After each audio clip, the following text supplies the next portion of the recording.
ஒரு சின்ன அச்சாணி தான் எவ்வளோ பெரிய தேரா இருந்தாலும் தாங்கி பிடிக்குது. அது மாரி நான் சொல்ற சின்ன சின்ன டிப்ஸ ஃபாலோ பண்ணி பாருங்க. உங்களோட வீட்ட பெரிய ப்ராப்ளம்ன்றது தடுக்க முடியும்.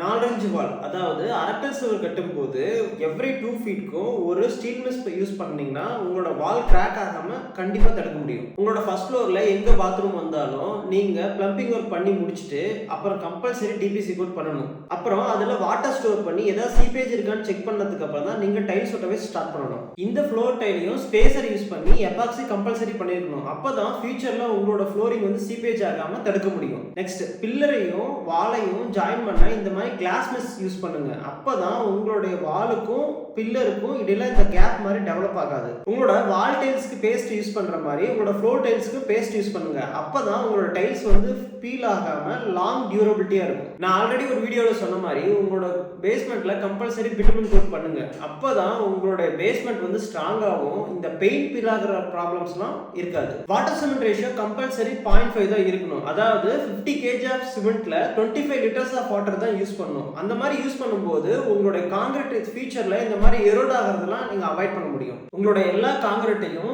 மில்லர்ல மிக்ஸ் பண்ணி வைப்ரேட்டர் யூஸ் பண்ணீங்கன்னா அனிகோம் ஸ்ட்ரக்சர் இந்த மாதிரி கான்கிரீட் எரோட் ஆகிறதுல இருந்தெல்லாம் தடுக்க முடியும். இந்த மாதிரி எல்லா டிப்ஸையும் ஃபாலோ பண்ணி உங்களோட வீட்டை ஒரு குவாலிட்டியா கன்ஸ்ட்ரக்ட் பண்ணி தரணும்னா எங்களை கான்டாக்ட் பண்ணுங்க. தேங்க்யூ.